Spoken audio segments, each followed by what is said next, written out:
ভাইয়া বর্তমান পরিস্থিতিতে রাজনীতির নিয়ে যে আমরা আলাপ আলোচনা শুনছি, আমরা মূলত যে প্রজন্ম জেন জি, আমরা হচ্ছে রাজনীতির প্রেক্ষাপটটা এমনভাবে দেখেছি যে আমরা একনায়কতন্ত্র রাজনীতি বলতে আমরা এটাই বুঝি যে হচ্ছে হল দখল, তারপরে ক্যাম্পাস একটা হচ্ছে দখলদারিত্বের বিষয়। আমরা হচ্ছে চাচ্ছি এখন রাজনীতির একটা মুক্ত চর্চা থাকবে, যেখানে রাজনীতি আমরা দেখতেছি কে কী কোন ধরনের দাবি উঠাচ্ছে, সব দলকে আমরা দেখতেছি। এখন যে দল হচ্ছে আমাদের নতুন প্রজন্মের সাথে তাল মিলিয়ে চলতে পারবে, আমাদের চাওয়া পাওয়াকে প্রাধান্য দিবে, যদি মনে করি যে হ্যাঁ আপনারা প্রাধান্য দিচ্ছেন, আমরা অবশ্যই আপনাদেরকে স্বাগতম জানাবো রাজনীতির মাঠে। কিন্তু যদি দেখি ছাত্রলীগের মতো আবার হচ্ছে সেই একনায়কতন্ত্র কায়েম হবে, তবে তো অবশ্যই না। কিন্তু আমরা আশাবাদী আপনাদের থেকে, আপনাদের যে কর্মসূচি দেখছি তাতে আমরা আশাবাদী আপনাদেরকে। আমরা আসলে চাচ্ছি না যে ক্যাম্পাসে ছাত্র রাজনীতি বন্ধ হোক, কারণ বিগত বিভিন্ন আন্দোলনের দিকে তারপর দেখা যায় যে 1952 সাল থেকে শুরু করে 34-এর বৈষম্য বিরোধী ছাত্র আন্দোলনে ছাত্র রাজনীতির ব্যাপক ভূমিকা ছিল। তো আমরা চাচ্ছি ছাত্র রাজনীতির সুষ্ঠু যে চর্চা হোক, সেই চর্চার মাধ্যমে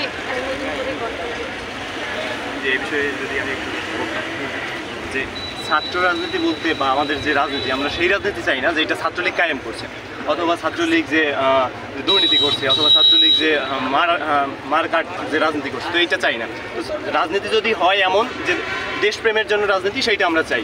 যদি হয় টাকা পাচারের জন্য রাজনীতি, সেই রাজনীতি আমরা চাই না। তো আমরা এমন ধরনের রাজনীতি চাই যেটা সুষ্ঠু রাজনীতি, দেশপ্রেমের জন্য রাজনীতি, শিক্ষার্থীদের ভালোর জন্য রাজনীতি। যেমন দেখা যায় অনেক বিশ্ববিদ্যালয়, আমাদের বিশ্ববিদ্যালয় সহ যে সেশন জট আছে, তো যারা রাজনীতি করবে এরা যদি ভিসির সাথে কথা বলে যে সেশন জট না থাকে, তো সেরকম যদি রাজনীতি হয় সেটা আমরা চাই। কিন্তু এমন রাজনীতি চাই না যে এরা হল দখল করবে, এরা চাঁদাবাজি করবে, এরা পার্সেন্টেজ নেবে বিভিন্ন কাজ থেকে। তো আমরা এটা চাই না।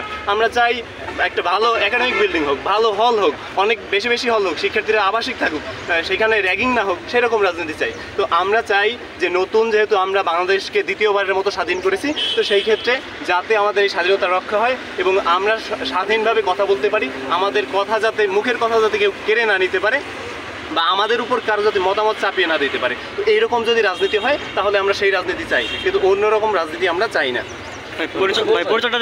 জি, আমি সাইফুদ্দিন রুবেল, নবম ব্যাচ, বরিশাল বিশ্ববিদ্যালয়।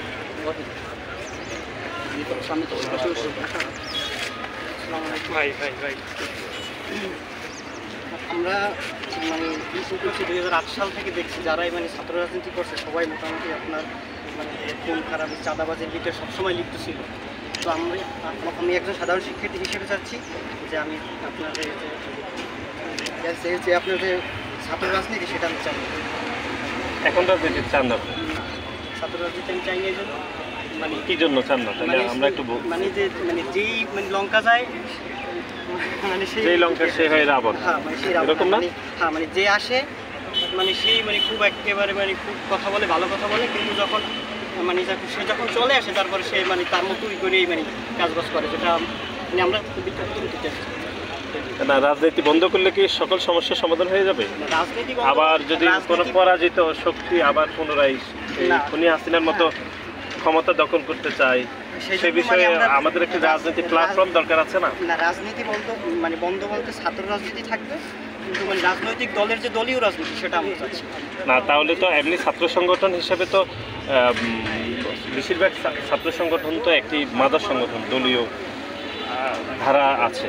তো দলীয় ধারা যদি ঠিকঠাক রাজনীতি, একটা ইতিবাচক রাজনীতি যদি চালু করতে চাই, সে বিষয়ে কি আপনার কোনো বিরূপ প্রতিক্রিয়া আছে বা সেটাতে কি আপত্তি আছে কি না? যদি সুষ্ঠু রাজনীতি থাকে তাহলে তার কোনো আপত্তি নেই, কিন্তু সেটা থাকে না শেষ পর্যন্ত। সবাই বলে কিন্তু থাকে না, এখন কিন্তু থাকার নজির দেখা যায় না। তাই না? ঠিক আছে, আর কেউ কিছু বলবে? আমি একজন সাধারণ শিক্ষার্থী হিসেবে আমি সুষ্ঠু ধারার যে রাজনীতি, ইতিবাচক রাজনীতি, সেই সাথে মেধাভিত্তিক যে রাজনীতির চর্চা, সেটা আমরা সাধারণ শিক্ষার্থী হিসেবে আমরা চাই। আমরা মনে করি যে ছাত্র রাজনীতির মাধ্যমে যদি সাধারণ শিক্ষার্থীদের যৌক্তিক দাবি যদি আদায় হয়, সেই রাজনীতি দরকার আছে। বিগত আমরা যে রাজনীতি দেখছি, সেই রাজনীতি আমরা কেউ চাই না। তবে আমরা অবশ্যই সুস্থ ধারা রাজনীতি চাই, যে রাজনীতি চর্চার মাধ্যমে আমাদের সাধারণ শিক্ষার্থীরা ছাত্র রাজনীতির বিমুখী কেন হইল, তার অন্যতম একটা কারণ হলো আমরা বিগত ফেসিবাদী আওয়ামী লীগ সরকার যে 15 বছর রাজত্ব করছে তার একমাত্র হাদিয়া কিন্তু ছাত্রলীগ করেছে, ছাত্রলীগকে মানে এইসব করছে। আর তার সর্বশেষ আমরা দেখি কোঠা আন্দোলনে ছাত্রলীগের ভয়ঙ্কর রূপ আমরা দেখতে পাচ্ছি। শুধু কোঠা আন্দোলন নয়, এর বাইরেও সাধারণ মানুষের কোনো দাবিতে তারা কিন্তু রাস্তায় নামতে দেয়নি। এর ছাত্রলীগ ক্ষমতা অপব্যবহার করে আপনার দুর্নীতি, চাঁদাবাজি এসব করছে, সাধারণ শিক্ষার্থীদের বিভিন্নভাবে নির্যাতন করছে। এর পরিস্থিতিতে কী হয়েছে, সাধারণ শিক্ষার্থীরা এই ছাত্র রাজনীতির প্রতি একটা বিমুখ হয়ে গেছে। ছাত্র রাজনীতি মানে হলো আপনার দুর্নীতি, চাঁদাবাজ এসব। এই জন্য আমরা আসলে ছাত্র রাজনীতি বন্ধ করতে চাই না, আমরা চাই অপরাজনীতিটা বন্ধ হোক। ভাই আপনার পরিচয়টা যদি বলতেন। আমি আশিকুজ্জামান বাসির রহমান। ভাই এই বিষয়ে লাগবে না, এমনি শোনা যাবে।